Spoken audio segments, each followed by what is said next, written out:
Good afternoon, everybody. My name is Liz Schaller. I am the NIMAC director and joined today by my co-presenter, Nicole Gaines, who is our NIMAC project director. We're really happy to see you this afternoon for part one of our training series for publishers and vendors. This is going to be a pretty quick overview of the NIMAC and of your NIMAC account. And just a reminder about what we have coming up for you as well. In part two, which will be in 2 weeks, we'll have a deep dive into NIMAS file creation and best practices for tagging your NIMAS XML files. That webinar will be offered twice, once at 9 a.m. Eastern Time and once at 2 p.m. Eastern Time. Then we have a part three webinar this year. This is the first time we're offering this, and that will be kind of a deep dive on best practices for NIMAS metadata. We hope you'll join us for that. That will be in August. And then also in August, for all of our publisher participants here this afternoon, we are offering a training that is specifically for the customer-facing folks at your company who assist your customers in locating accessible formats. So we'll provide some more information about resources that will be helpful for them as they're fielding these questions, just more general information about the NIMAC, what we do and don't do, so that they're better equipped to answer your customers' questions. And again, that webinar will also be offered in August as well. So please do extend that invitation to the folks at your company who are forward-facing for your customers.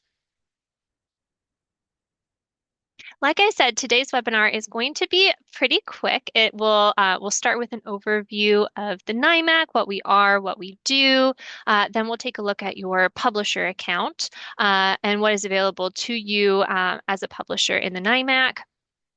Then we'll jump over and talk more about the NIMAS file submission process, as well as our process as the NIMAC to review and certify your files. And then finally, Nicole's going to do a really brief demo where she shows you the publisher portal. Our learning objectives today are that participants will understand the role of the NIMAC and how we work with publishers, that participants will understand the key functions of the NIMAC publisher account, and that you will understand the two methods of file submission and how to successfully deliver files to the NIMAC. So before we hop into your account, let's talk a little bit about what the NIMAC project is. The NIMAC was created by IDEA 2004. It stands for the National Instructional Materials Access Center, and we are a national source file repository for K-12 textbooks and core instructional materials. We make NIMAS files available to states for use in producing accessible formats such as Braille and large print for qualifying students in K-12. The NIMAS files that are provided to the NIMAC by publishers are not distributed directly to students. The NIMAC has been in continuous operation since opening in December of 2006. States and districts have been able to require NIMAS in their instructional materials contracts since July of 2006. And to date, we have received over 90,000 file sets. We're actually nearly at 91,000 today from over 200 publishers. And we're happy to say that over 61,000 files have been downloaded for use in producing accessible formats for students with disabilities. IDEA does not require that states work with the NIMAC, but all 50 states, as well as the 6 eligible territories and the Department of Defense, have all chosen to do so. And so when a state coordinates with the NIMAC, they are legally obligated to do a couple of things. They're legally obligated to require NIMAS from publishers in their textbook adoption contract. And they're also required to abide by the eligibility requirements of IDEA and copyright law in the use of NIMAS files. And we'll talk about those on the next slide. States are also required to designate and manage a small number of authorized users for their state.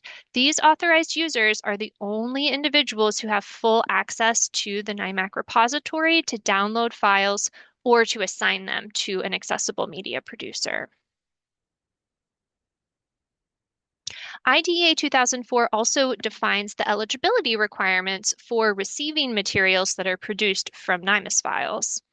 To qualify, students must be in elementary or secondary education, and they must have a qualifying disability per the eligibility guidelines of the National Library Service, as well as an individualized education program or IEP. The NIMAC is not involved in determining eligibility for individual students. That responsibility does fall to the states and the authorized users in those states.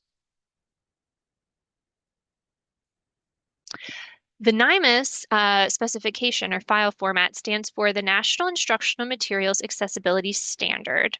It is an XML-based source file format that is based on the DAISY standard, and it's designed for use in producing any accessible format that might be needed by a student. That can include Braille, DAISY, EPUB, large print.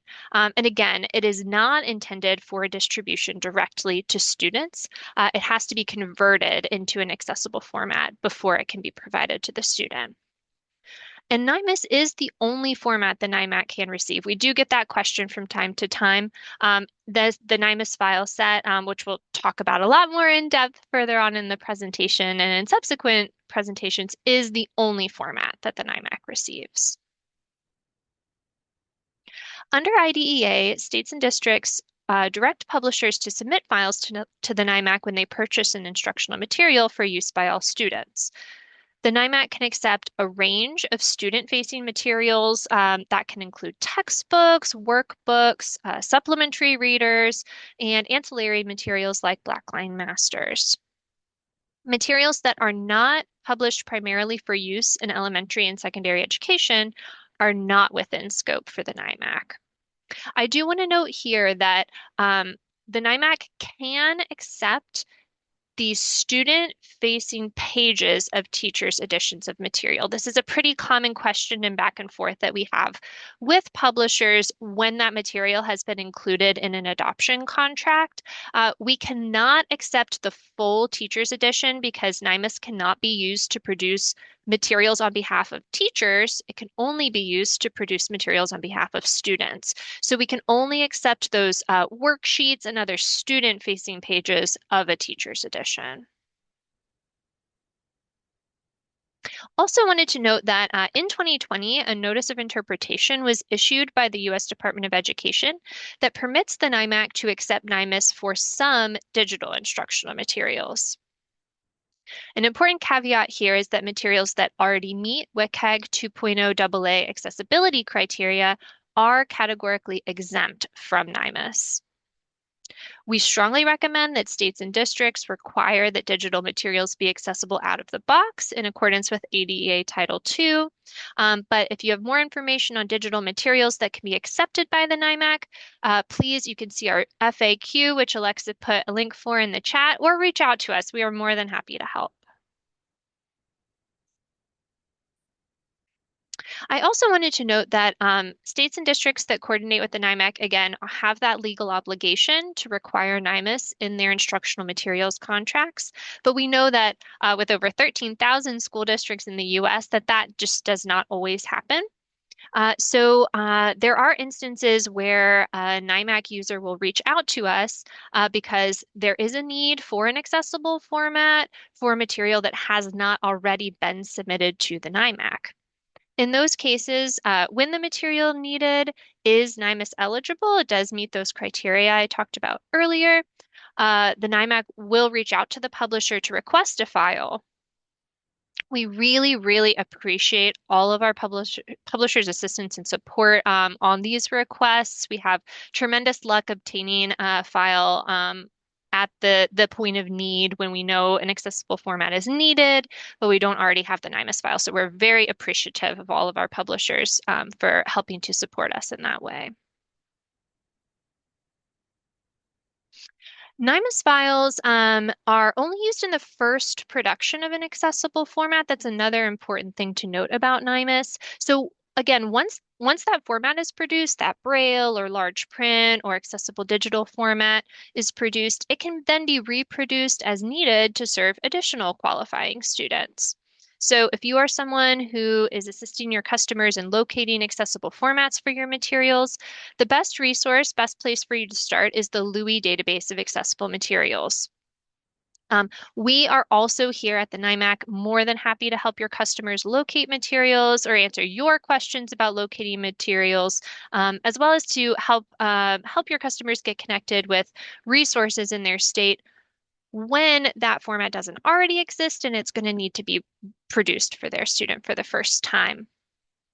We are going to get more in the weeds on this topic in our Part 4 webinar on August 12th. So please join us then. And again, please also let other folks at your company know that we have this training coming up.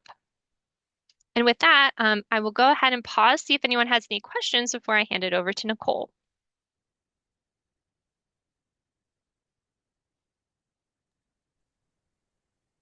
I have a question about the WCAG files. Are you saying that the files can't be accessible, or does that mean something else? It was on, I think, the former slide or the one before that. Hi, this is Nicole. I can field that question for you. Sure. Basically, when the Department of Education determined that the NIMAC could accept some digital instructional materials, they basically wanted to make that a possibility for some inaccessible digital materials, but also to encourage publishers to make those materials already accessible. And so, for that reason, in that notice of interpretation, they said if the material already meets WCAG 2.0 AA, and as you may notice, that 2.0 has already been superseded, but that's the criteria that they referenced. If those accessibility criteria are already met, then the publisher is not required to submit NIMAS for those materials. So if you have other questions about that, if you have some digital materials that you are interested in submitting, we'd be happy to talk with you more about that. But that's just what the tie-in with the WCAG criteria is about. Does that help? It does. I probably have more follow-up questions, so, but Yeah, thank you. sure. Feel free to reach out. Thank you. Any other Thanks. questions before we move on? Okay. Well, with that, then we're going to kind of move forward here and talk a little bit about the publisher portal and your NIMAC publisher account, as well as file submission. So in starting out, the basic purpose of your publisher account is to manage your inventory. Publishers who submit files to the NIMAC have the ability at any time to manage that inventory, view that inventory, and some of the core functionality related to managing inventory that's available in the system is that you can manually upload new files to the NIMAC, and generally that's going to be files up to about 250 megabytes each. You can also manually replace inventory if you are in need of making some corrections, or in some cases, we'll talk a little later about uh, submitting a new printing of a file. You can replace inventory in your account. You can also search, view, and download your inventory. If you are a publisher user, you are able to do that. And you can also export inventory reports. It's a really simple process to create a report. You also, in the publisher portal, you can also create additional user accounts for others at your company or for your conversion vendors. If you are using conversion vendors to submit files on your behalf, you will absolutely need to be creating an account for each of those vendors. You can also download the NIMAC validation wizard. We're going to talk about that in a few moments. There's also an optional free tool in the NIMAC portal to generate correctly formatted OPF metadata using the Excel to OPF tool. And then you can also export reports of the user downloads for your materials. So if you're curious to see how many folks downloaded an item from my inventory in the last year or what have you, that is something that is available to you as well. So one of the things that I want to point out, because it is so important for virtually all of the publishers who work with the NIMAC, is that creating and managing sub-users or user accounts that are created for your account. You can create as many additional sub-users as you need. There's not a limit to that. But as I just mentioned, if you're working with conversion vendors, those folks are definitely going to need a NIMAC account in order to have access to your inventory or to submit batch deliveries on your behalf as well. We will, at the end, when we have kind of a quick orientation demo of the publisher portal, I'll show you exactly where this is located. But in order to add a user, all you have to do is navigate to user information.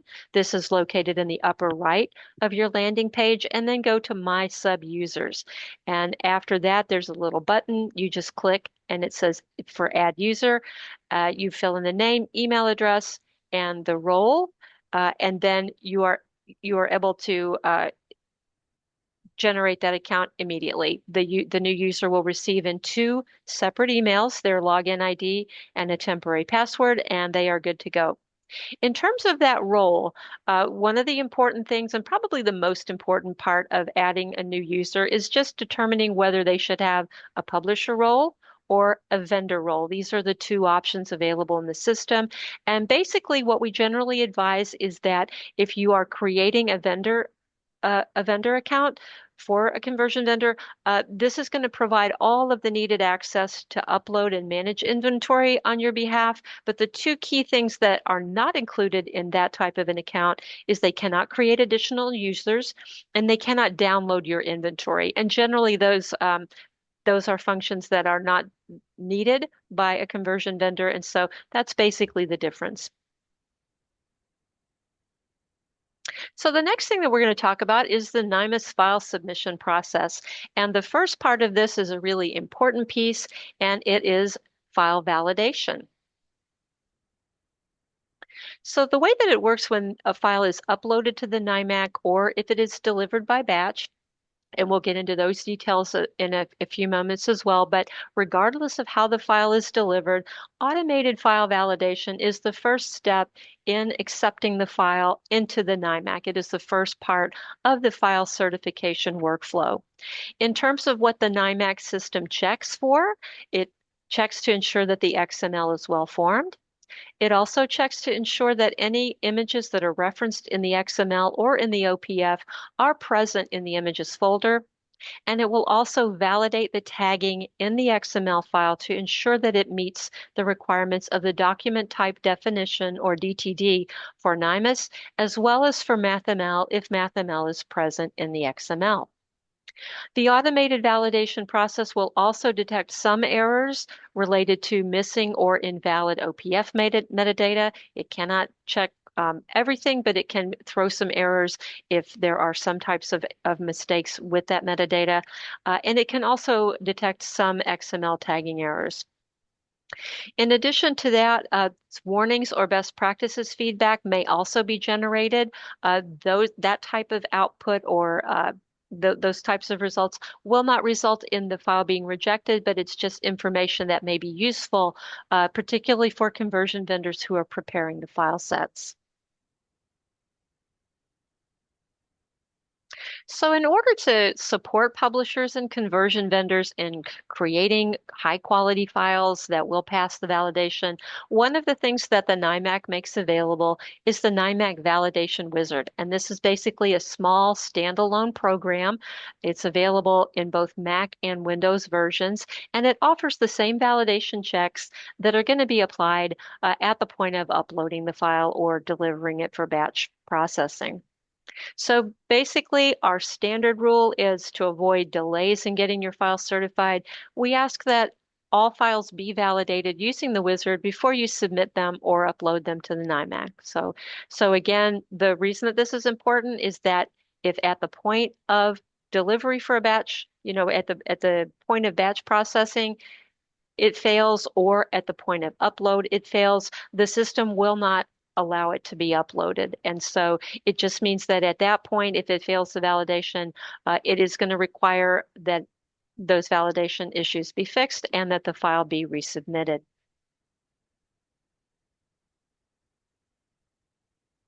So in terms of using the tool, again, as I mentioned before, it is available for Windows and Mac users.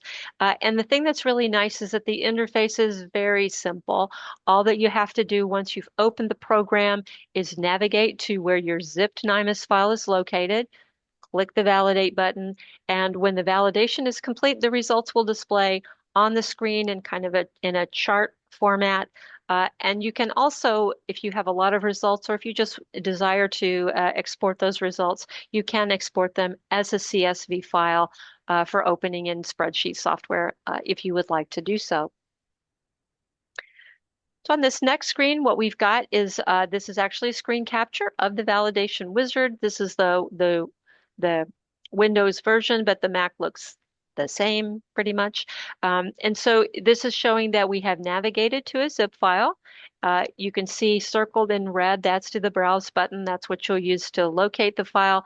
And then the blue validate button, you just click that button. After that, if you have a larger file, you may see a little green rectangle move back and forth as that validation is happening. That will happen with larger files. Smaller files may validate virtually instantaneously, and you will see that output immediately. And hopefully, what you're going to see underneath that navigation bar where you browsed to your zip file, you'll see a little green banner that says successfully validated the NIMAS package. If you get that message, you are great. Thumbs up, you're good to go. And you can move on. No concerns. Um, However, you may get various types of output. The first type is errors. These are validation problems that have to be corrected or the file cannot be uploaded to the NIMAC. So these are the most important. Warnings are issues that don't look quite right. They may or may not be a problem. And I'll give you just an example, and that is that 99.9% of the time, actually more than that, student instructional materials have pagination.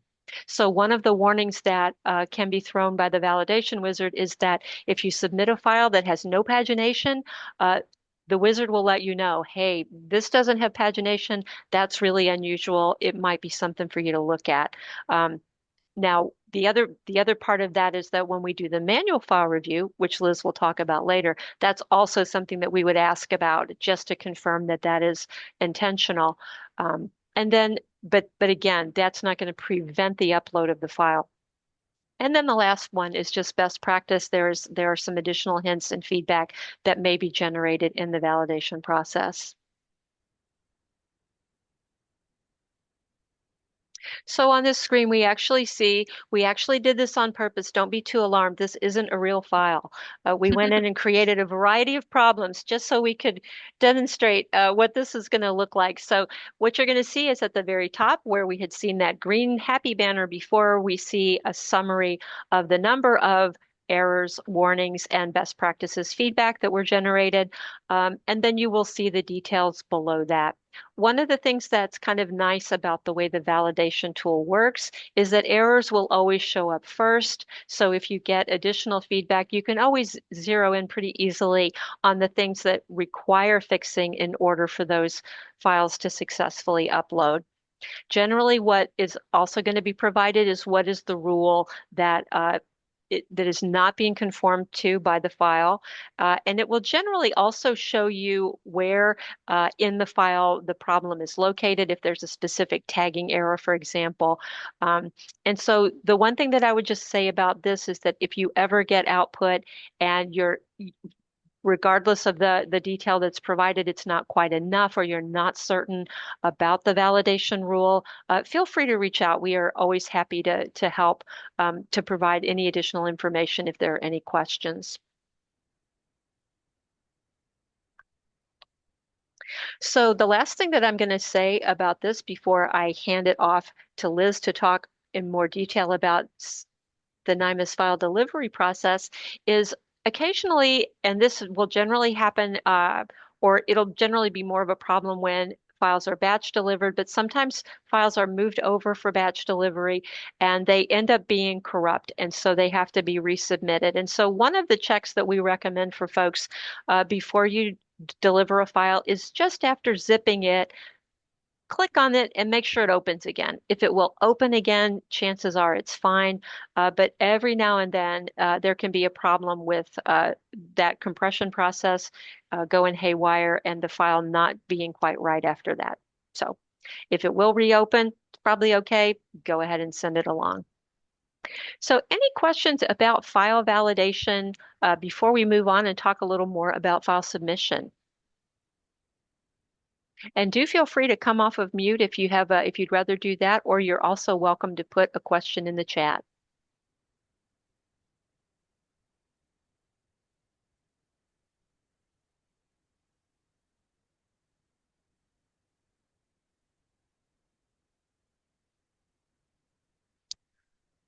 Okay, well, I am not seeing any questions come up, so I'm going to hand it back off to Liz to talk a little bit about file delivery. Great. Thank you, Nicole. So as I mentioned earlier in our presentation, there are two different ways that you can deliver your files to the NIMAC. The first one that we will talk about is our manual file upload. Files up to 250 megabytes can be manually uploaded to the NIMAC system by logging into your publisher or vendor account. When you log into your account, your inventory will always be your landing page. And there are two ways to manually upload a file. The first is the Add Inventory button, which I'll show you on the next screen here. And it is used to upload a file that has not been previously submitted to the NIMAC. So an ISBN that is not already in the system. The second is the Replace Zip File button, and that's located on each record, each system record, and that's used to replace the zip file of a previously submitted file, so an ISBN that is already in the NIMAC. So if we look at this next screen here, this is a screenshot of your landing page, your publisher landing page. And at the top, you'll see that Add New Content. Again, that is for new titles, ISBNs not already in the inventory. Whereas down below, you'll see a system record with that Replace Zip File button available. This button will only be present on files that are not currently certified. And Nicole will talk a little bit more about resubmitting files here in a minute, but that's where you'll go if you're replacing a file that has already been submitted to the NIMAC. When files are uploaded, the file first undergoes automated validation. If the file fails validation, like Nicole mentioned, the system will display the errors. If the file passes validation, the system will extract the OPF metadata from that OPF file and create a system record, and that will open up in an edit mode. We will show this during our metadata, our part 3 presentation on metadata.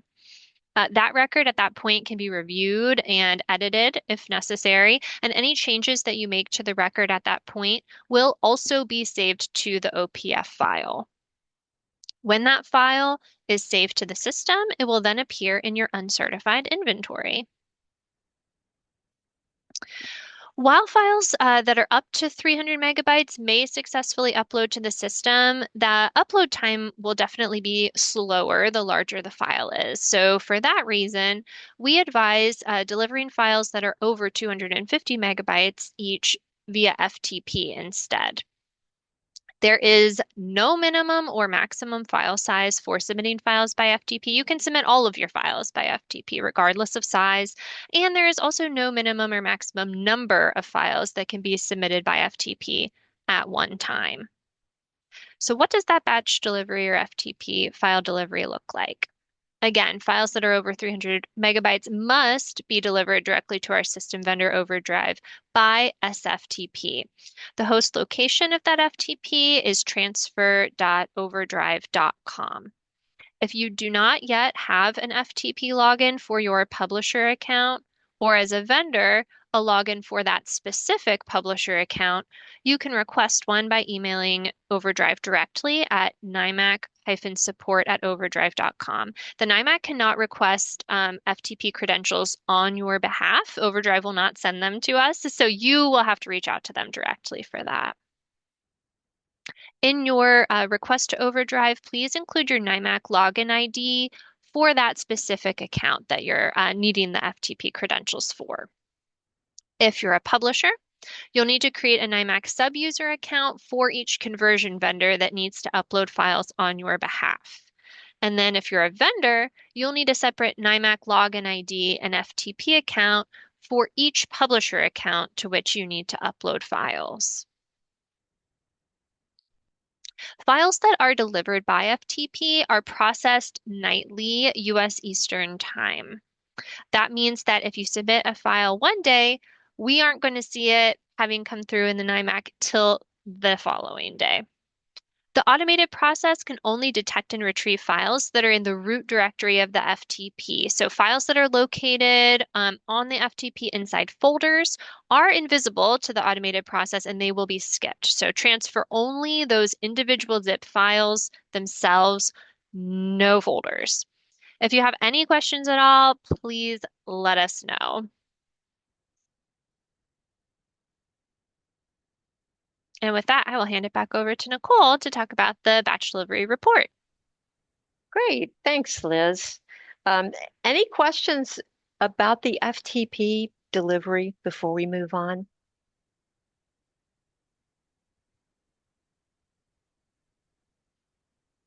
Okay, well, let's move on. The next thing that is really important about batch deliveries is the daily or just the next day batch delivery report.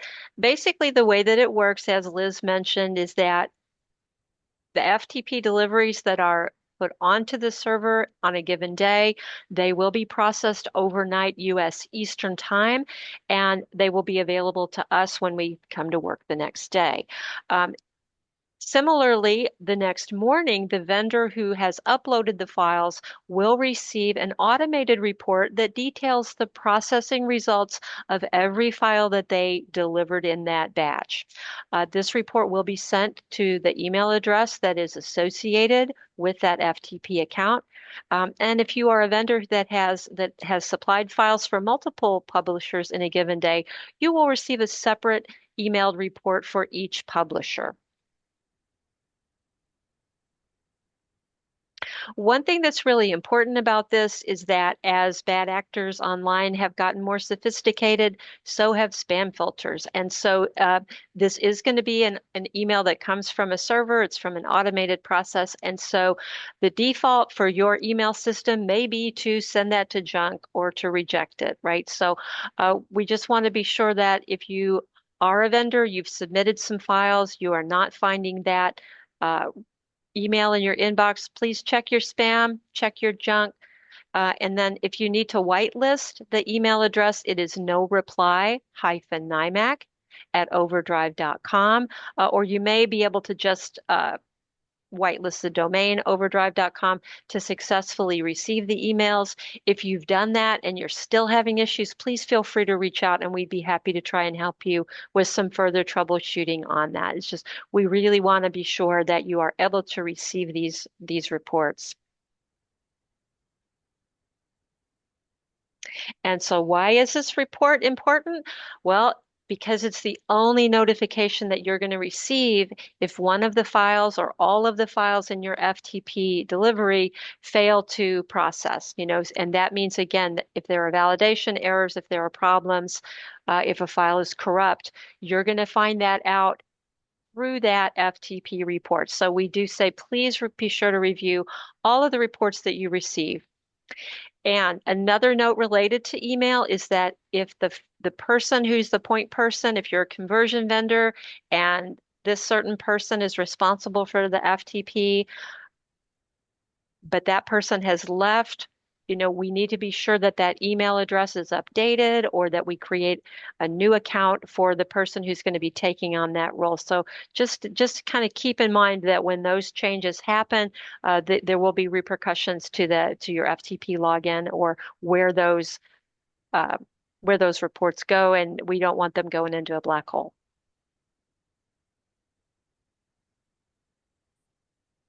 So in terms of reading the report, this is actually going to look pretty similar to the validation results. You're going to see a summary at the top, and then you're going to see kind of the details of the delivery below that. If the report shows no failed uploads, kind of in the upper left of the report, you're good to go. And so again, this review of the reports doesn't have to be time consuming. It's just a matter of checking to make sure, hopefully 99% of the time you're going to be opening up that email. You're going to look at the report. It's going to say everything's great and you're done. If the report does show failed uploads, what you're going to want to do is review the details column, see what the issue was, and then just redeliver the file once you've made the needed corrections. So what we have here, this is a snip of an actual report that shows that all of the deliveries processed successfully. We see that in the summary information in the upper left. And you will notice that the way that the report works is it will divide the results up into the new titles, those titles that are new to your inventory, and then into the resubmission titles. It's just the way that it works. And then in the results column that is over to the right, below that summary, we see success for all of the lines in the report. So that this is a happy report. And then the next one, we actually see in the upper left, we see that there was one file that did fail to process. And similarly to the validation output, the problems will show up at the top. So the nice thing is if you delivered 100 files and 2 of them failed, you won't have to scroll down through the entire report to see which ones had problems. Those will show up first. And again, similarly to the validation output, you're going to see the detailed information about the issue in that details column. And so again, I would just say that if you have any questions about that, do feel free to reach out. We are happy to help if you have any kind of question about what you're seeing, or every now and then it's very unusual, but sometimes there's something that's really quirky and the report just may say, it may give a more generic failed to upload sort of message. And if you get that, then definitely reach out and we can help figure that out with Overdrive for you.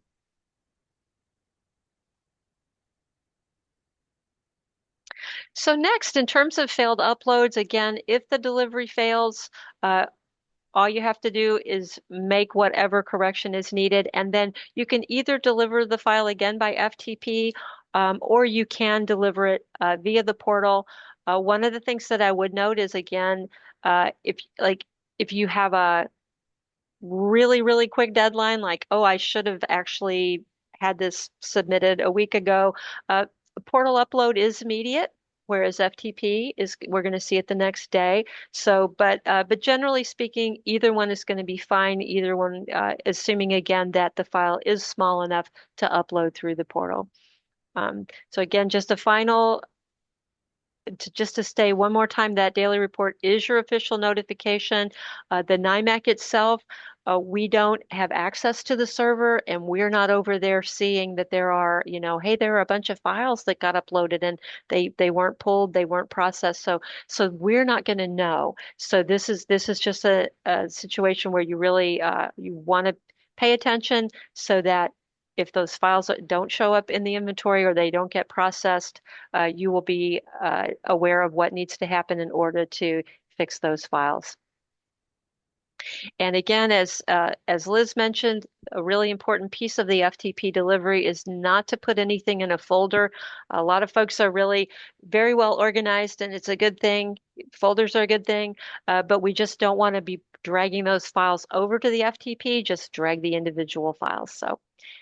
And again, anything we can do to help, just please reach out. We're happy to help any way we can. So the last thing that I'm going to talk about before I hand it back to Liz to talk a little bit in more detail about the file certification process is the resubmission of certified inventory.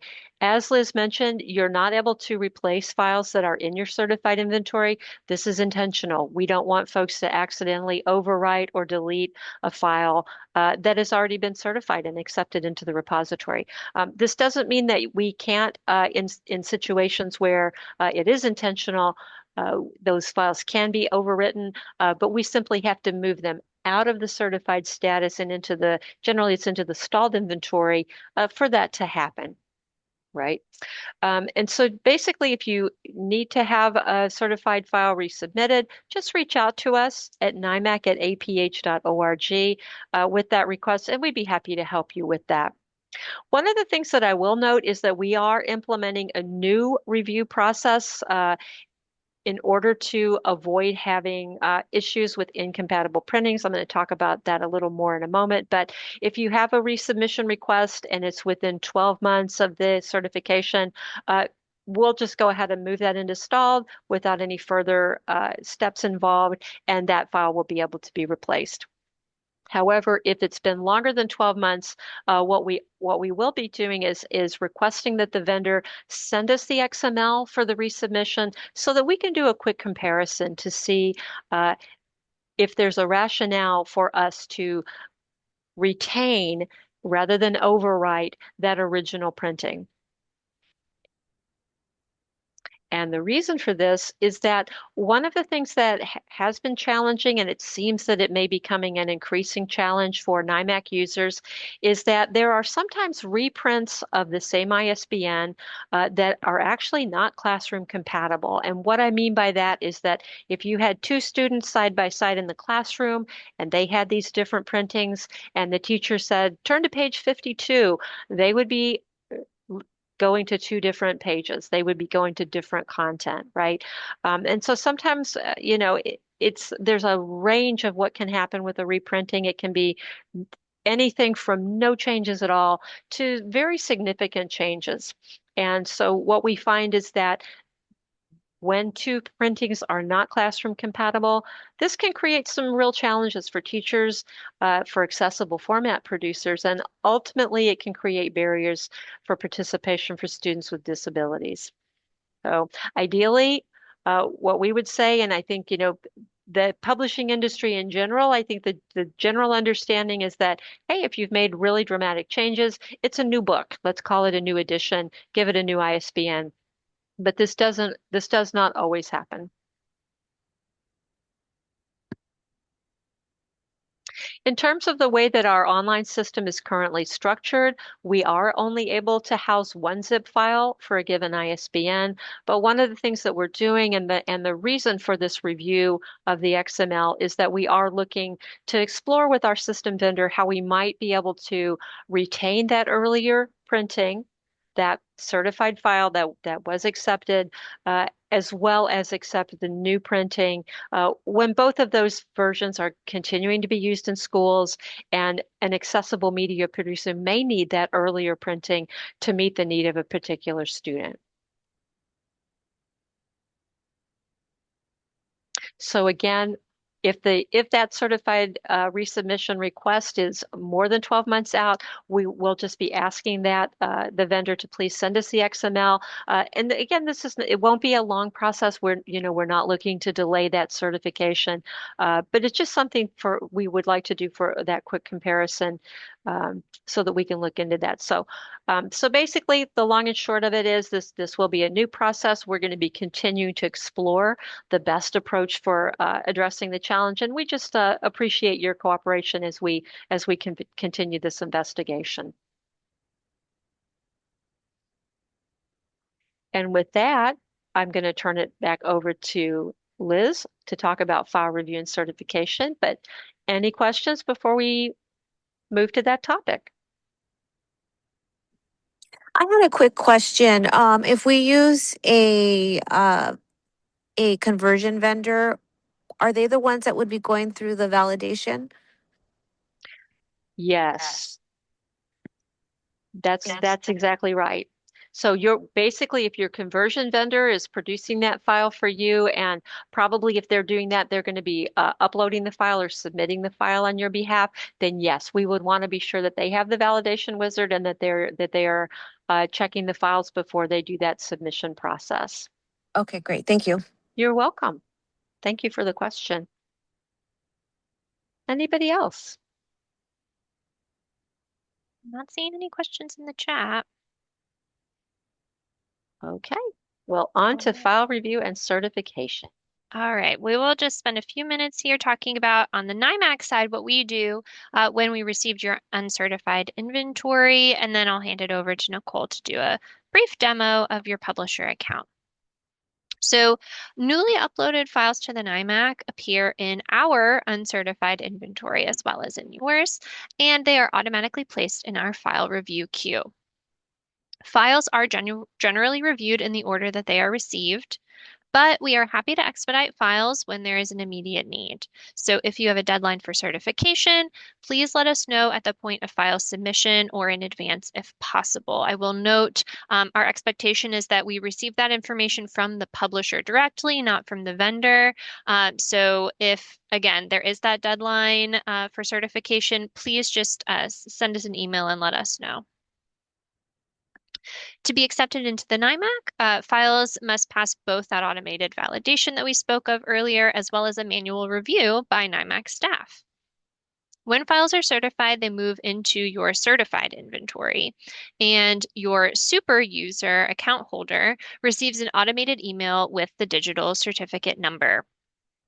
That is not the only place that you can find the digital certificate number. That's a question we get from time to time because sometimes your customer, particularly if your customer is a state, may require you to supply that certificate number as proof that you submitted your file to the NIMAC. So that certificate number can also be found in the individual system records for your individual titles, as well as in your inventory reports that you can export from your account. You can add up to 3 additional email addresses who can also receive that notification email with that digital certificate number as well. The NIMAC staff review the metadata that is submitted with your file set to ensure that it's correct and complete, and we will do a deep dive on that in part 3 of our training series, let you know what we're looking for, give you some best practices and tips on NIMAS metadata. And there are some additional checks to the XML that we perform as well to ensure that some required tags, such as page numbers, are present and that common content, like your table of contents and your glossary, are tagged correctly. If it is present in the file, alt text will also receive a spot check for quality.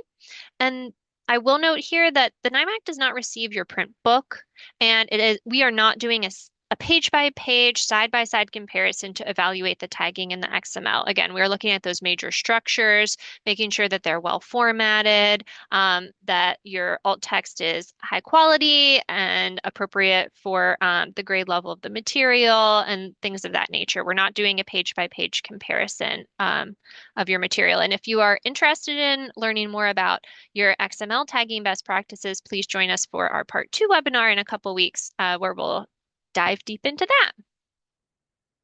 Our staff do routinely make minor metadata corrections at the point of file review and then certify those files without requiring that files be resubmitted. So similar to how when you do a portal upload, you can edit your metadata and it saves that information to the OPF record. The NIMAC staff can do the same thing. We can go in and edit your metadata and it will save our updates to your OPF.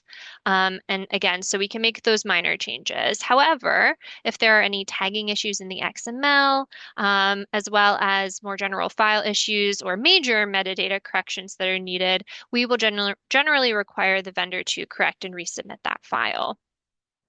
When files require correction, we'll send detailed feedback to the individual that uploaded the file.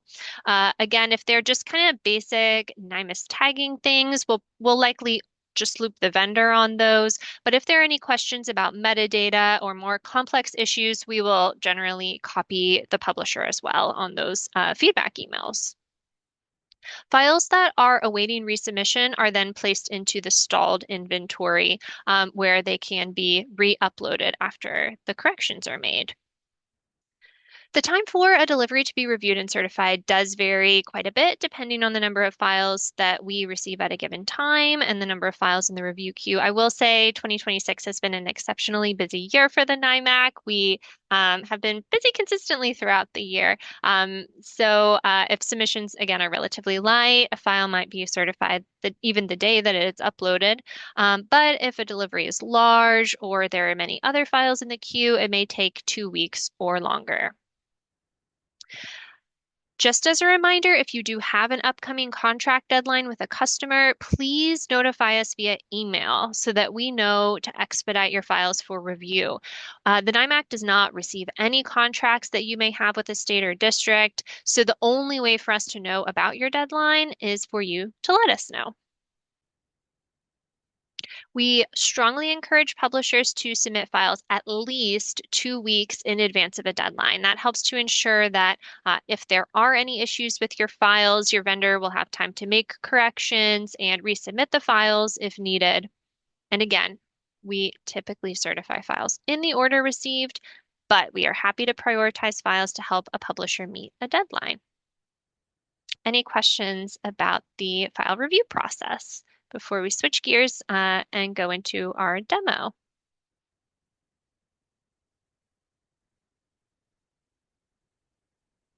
On the screen here, you'll see our NIMAC informational site. This is where all the publisher trainings that you receive, those are all archived here. It got a little bit of a refresh last year, so it looks a tiny bit different, not super different, but a tiny bit different. But one of the major changes is that if you click on the top right, the drop-down menu, there's now search functionality on the informational website, so you can search and locate the information you need. That's different from the search the NIMAC button. The search the NIMAC button takes you over to the Overdrive site and searching the NIMAC inventory as opposed to the informational site. So just want to make sure there are two search options so you understand the difference. All right, I'm not seeing any questions. So I'll go ahead and stop sharing, Nicole, so you can hop over and do a quick demo.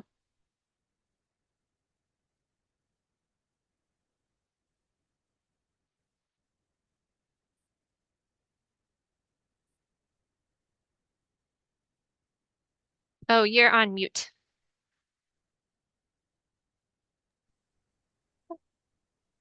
So now can everyone see the login screen and hear me? Yes. Great, great. Okay, so what we're going to do now is I'm going to go to the login screen, log in, and I'll try to move that out of the way. Oops.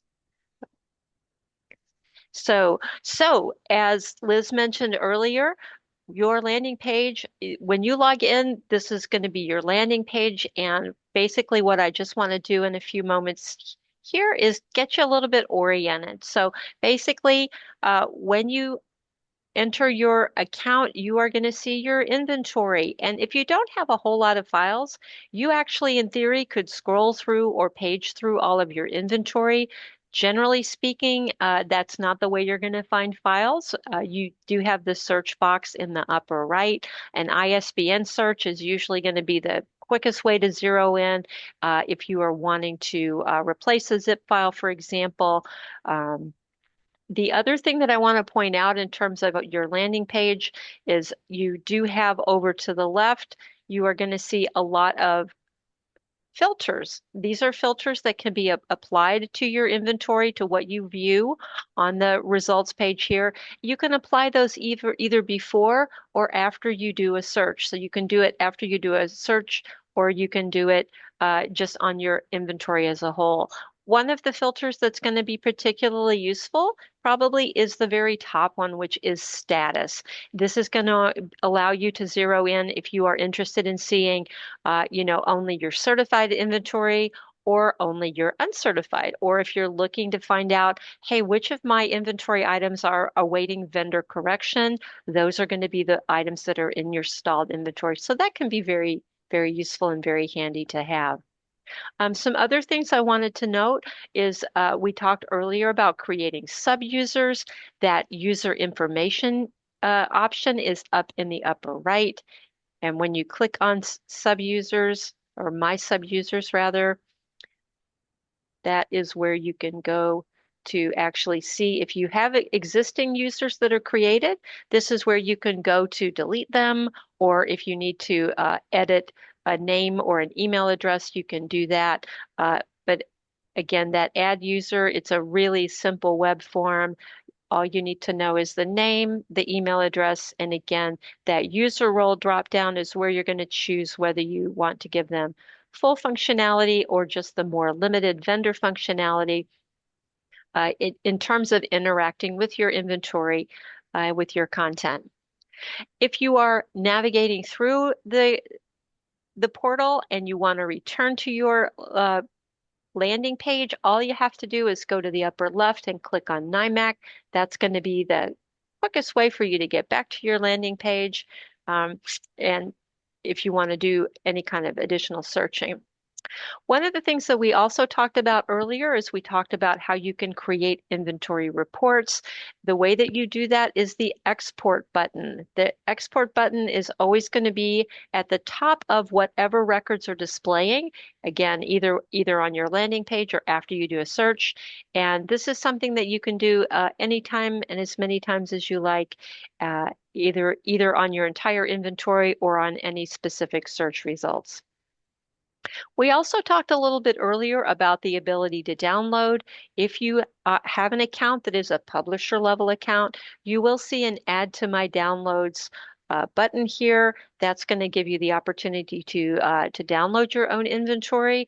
The use case for that is that occasionally a publisher may want to download a file to provide to a student who's not NIMAS eligible, but who has a legitimate need. One of the use cases that I sometimes mention is that many years ago, we got a request from a school in Canada who needed NIMAS to use on behalf of a student. The NIMAC itself can't serve those students, but the publisher had the opportunity to download that file and provide it to the school to create the accessible format. I would just note in terms of downloading files that if you happen to need a file in order to repurpose it, to make corrections or to make changes, we would ask that you not use downloaded inventory for that purpose because any file downloaded from the NIMAC will have fingerprinting and watermarking that identifies the date and time and the account that downloaded the file, and that cannot be removed. So we wouldn't want that to be re-uploaded to the system. So if you're ever in need of an unwatermarked file, just feel free to reach out and we can work with Overdrive to get you that unwatermarked content so that you can use it as you need. Thanks so much, Nicole. Let's see. Does anyone have any questions about your NIMAC account? Again, in our following webinars, we'll dive deeper into actually creating NIMAS files and all of that good stuff. But does anyone have any kind of questions about the basics that we covered today?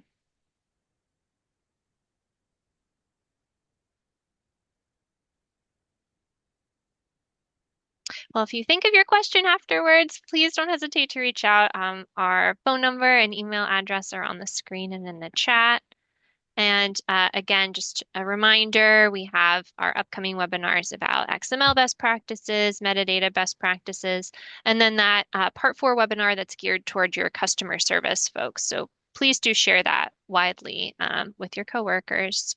And with that, we have a QR code on the screen and a link in the chat to our exit survey. Please take just a minute to complete that survey. It's very helpful for us to know that our trainings are geared toward what you want. There's a space for you to provide feedback to us or ask questions or request additional topics for training that maybe we hadn't considered yet. So we really appreciate hearing from you about that.